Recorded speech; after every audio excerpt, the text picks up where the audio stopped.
বিষ্ণু ইসলাম ওনার ইহুদি প্রতিবেশীর বাসায় যেতেন।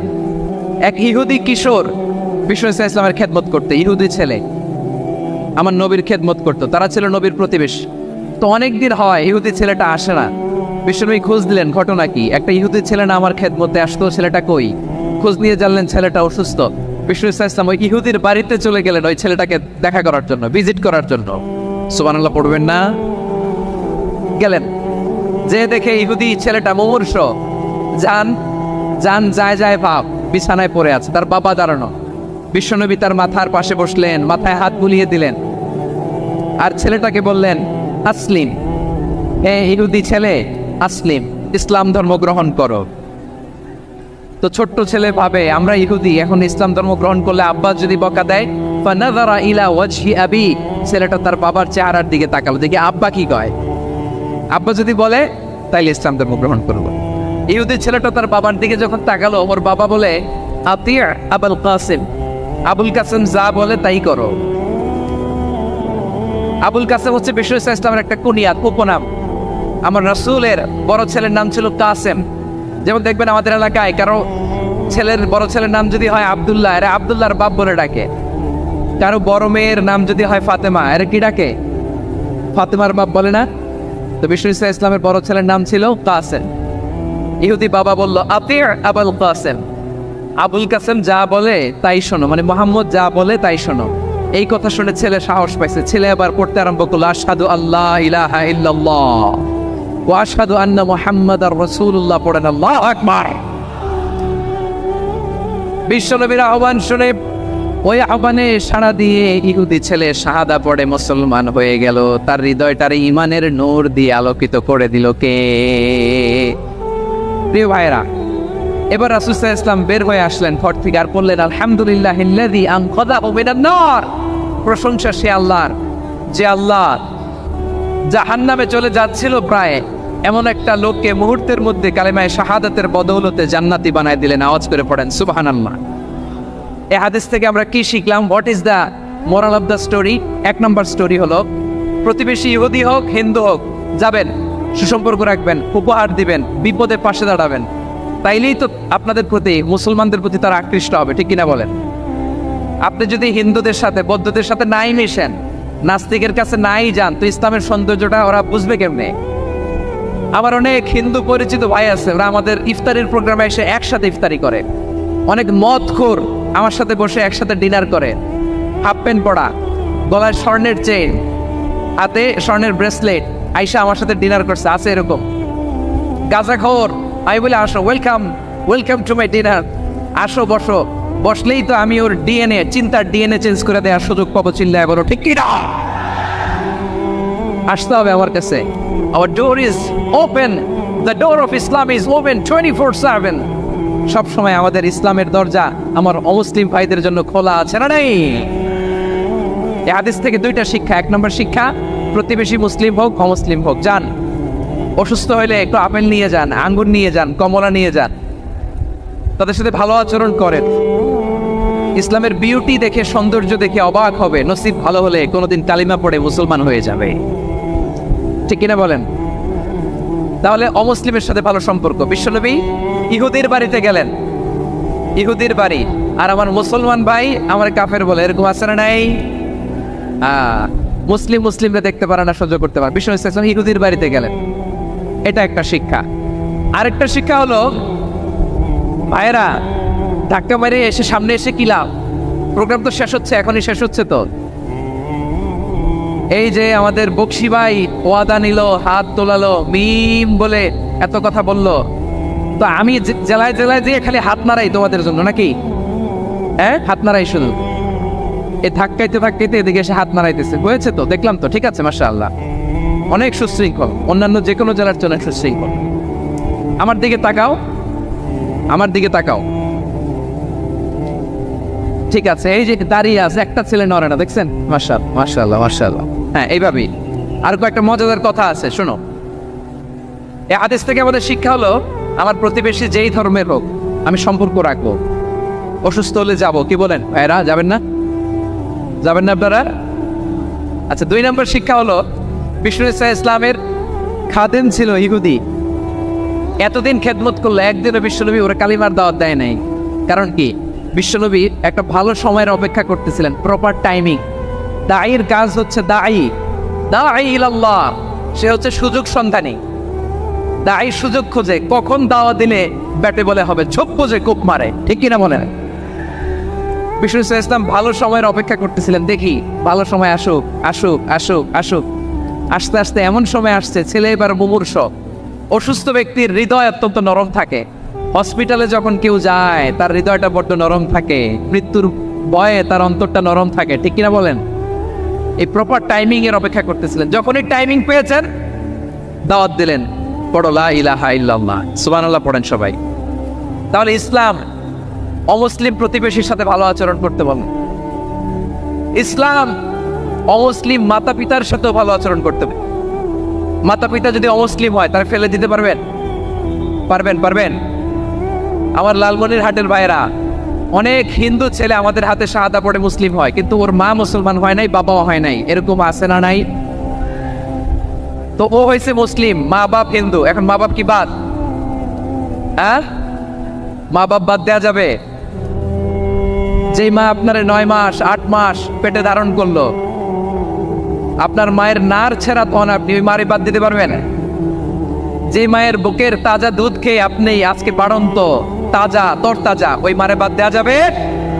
মায়ের এক ধারে দুধের দাম, কাটিয়া গায়ের চাম, পাপোশ বানাইলে ঋণের শোধ হবে না, এমন দরদি ভাবে কেউ হবে না আমার মাহা গো। মায়ের এক ধারে দুধের দাম, কাটিয়া গায়ের চাম, পাপোশ বানাইলে ঋণের শোধ হবে না, এমন দরদি ভাবে কেউ হবে না আমার মাহা। ঠিক কিনা? মাকে তো বাদ দেওয়া যায় না। وقضى ربك ألا تعبدوا إلا إياه وبالوالدين إحسانا। আল্লাহ বলে অবধারিত 2টা ভার্ডিক্ট তোমাদের জন্য, এক আল্লাহর ইবাদত করবা আর মা বাবার প্রতি ইহসান করবা। আদেশটা কার? মা বাবার প্রতি ইহসান করতে হবে। আমার মা হিন্দু হোক ভালো আচরণ করতে হবে, বৌদ্ধ হোক ভালো আচরণ করতে হবে। আমার যে সমস্ত হিন্দু ভাইয়েরা মুসলিম হয়েছ, তোমাদের মা বাবা এখনো মুসলমান হয় নাই, তাদের সাথে ভালো আচরণ করতে হবে। আপনাদের খেদমত নিজে করতে হবে অথবা খেদমতের ব্যবস্থা করাই দিতে হবে। মান্থলি যে খরচ লাগে এটা দিতে হবে। আরে তুমি এখন মুসলিম, তোমার মা বাবা হিন্দু, এখনই তো সুযোগ ইসলামের সৌন্দর্য দেখানো। এখন মা বাবা যদি দেখে আরে এটা হিন্দু থাকতে তো বদমাইশ ছিল, বেয়াদব ছিল, কি এমন ধর্ম সে গ্রহণ করলো যেটা গ্রহণের সাথে সাথে সে পাল্টে গেল? কি এমন ধর্ম সে গ্রহণ করেছে যেটা তার জীবনকে আলোকিত করে দিয়েছে? নসিব ভালো হইলে তারাও কালিমা পড়ে মুসলমান হয়ে যাবে। বিষ্ণু ইসলামের স্ত্রীর নাম ছিল আয়েশা রাদিয়াল্লাহু তাআলা আনহা, আবু বকর রাদিয়াল্লাহু তাআলা আনহুর মেয়ে। আবু বকর রাদিয়াল্লাহু তাআলা আনহুর আরেক মেয়ের নাম হচ্ছে আসমা। কি না? দুজনই আবু বকর রাদিয়াল্লাহু তাআলা আনহুর মেয়ে, আসমা আর আয়েশা। নাম দুটো কেমন লাগে? আসমা নামটা কেমন লাগে? আয়েশা নামটা কেমন লাগে? সবার ভালো লাগে নাই? নাম দুটো আপনাদের ভালো লাগে? লালমনিরহাটে অনাগত যদি কন্যা সন্তান হয়, যদি মনে চায় আসমা রেখে দিতে পারবেন, যদি মনে চায় আয়েশা রেখে দিয়েন। দেশে বিদেশে এয়ারপোর্টে রাস্তাঘাটে শুধু বলে হুজুর একটা নাম দেন, আমার ছেলের একটা নাম দেন, মেয়ের একটা নাম দেন। তেমন মনে আছে যশোরের 8 দিনের মাহফিলে আমি 1-2টা নাম দিয়েছিলাম। আজকে লালমনিরহাটের এই প্রোগ্রামে কন্যা সন্তান যদি হয় 2টা নাম দিলাম, আসমা কিংবা আয়েশা। ইনশাআল্লাহ পড়েন। দুজন বোন, এক মায়ের নাম, বাবা এক মা 2জন। আয়েশা রাদিয়াল্লাহু তাআলা আনহার মায়ের নাম উম্মে রুমান, আর আসমা রাদিয়াল্লাহু তাআলা আনহার মায়ের নাম কুতাইলা বিনতে আব্দুল উজ্জা। আবু বকর রাদিয়াল্লাহু তাআলা আনহু 4টা বিয়ে করেছিলেন। তো একই ঘটনা ঘটেছে এই ফ্যামিলিতে। আসমা ইসলাম ধর্ম গ্রহণ করে মুসলিমা, কিন্তু তার মা কুতাইলা মুশরিকা।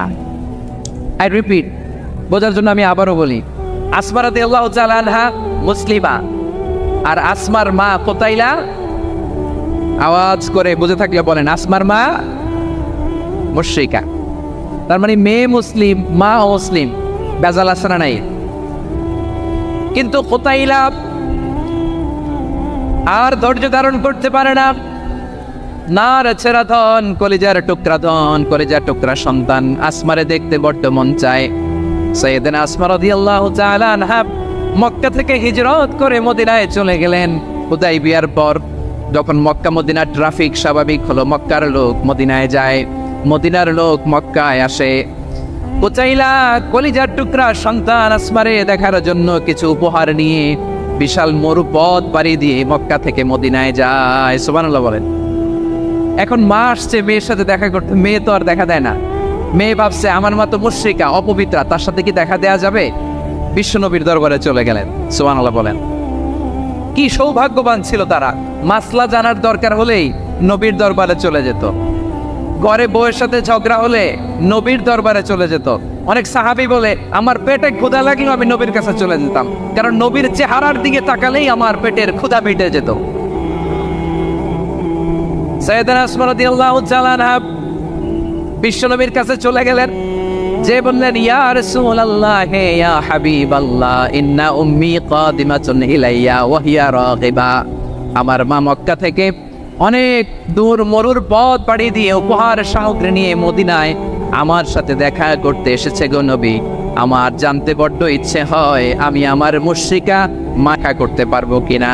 আফা আসিলুহা, আগে যেমনি আমি আমার মায়ের সাথে ভালো আচরণ করতাম, যেমনি আমি আমার মায়ের সাথে সদাচরণ করতাম গো নবী, এখন আমি মুসলিমা, মা মুশরিকা, এখনো কি আগের মতো সদাচরণ করতে পারবো নাকি?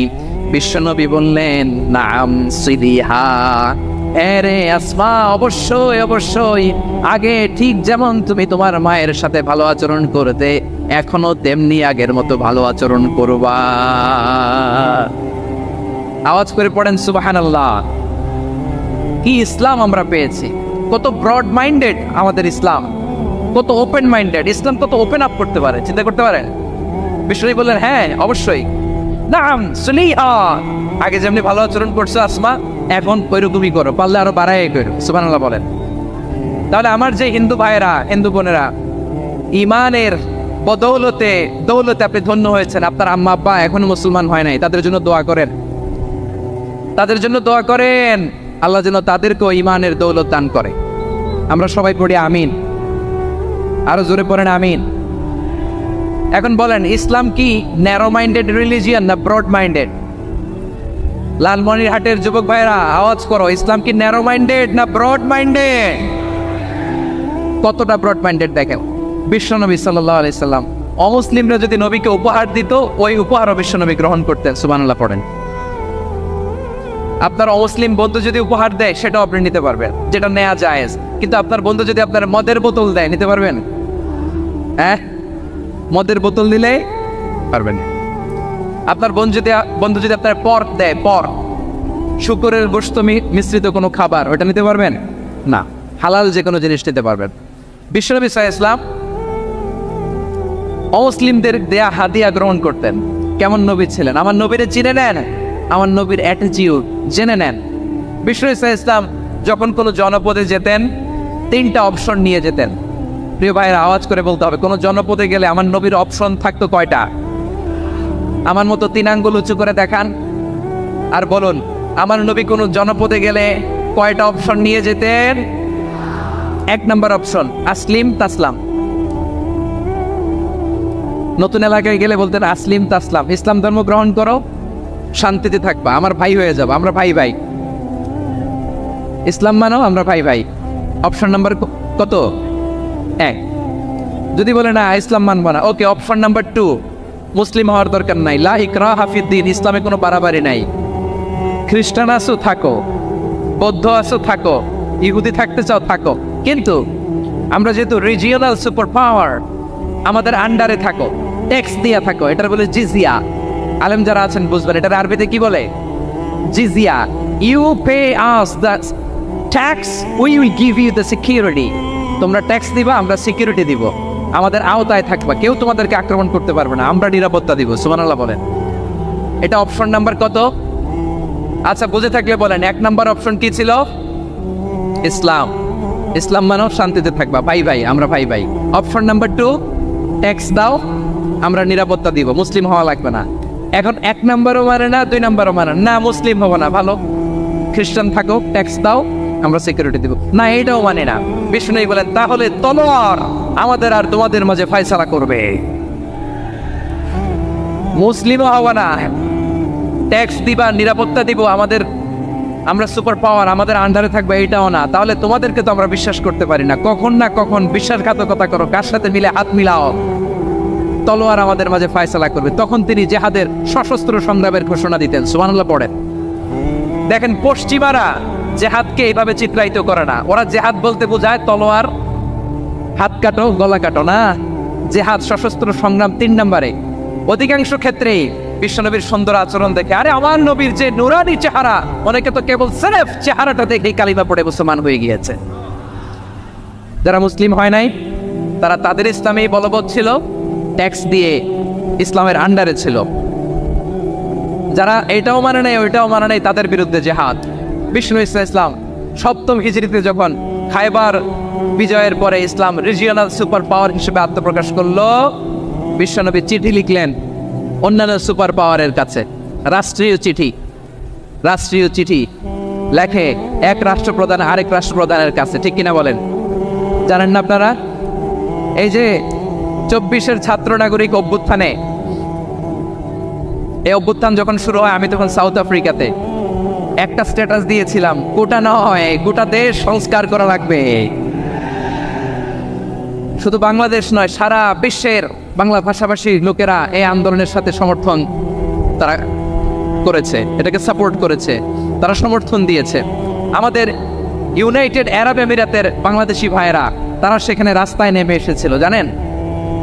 ওইখানে ডেমনস্ট্রেশন করা যায় না, সেখানকার সরকার তাদেরকে যাবজ্জীবন দিয়েছিল। তখন আমাদের এই যে প্রধান উপদেষ্টা ডক্টর মোহাম্মদ ইউনূস সরাসরি G2G বলে, এটারে G2G, government to government, G2G, উনি চিঠি লিখলেন যে তাদেরকে, ইউর হাইনেস, এ সম্মানিত আমির, আপনি আমার এই চিঠির কারণে আমার সম্মানে এই 53 জন বাংলাদেশিকে মাফ করে দেন। এই চিঠির বদৌলতে বেকসুর খালাস পেয়ে গিয়েছিল আমাদের ভাইরা। জানেন না এই ঘটনা আপনারা?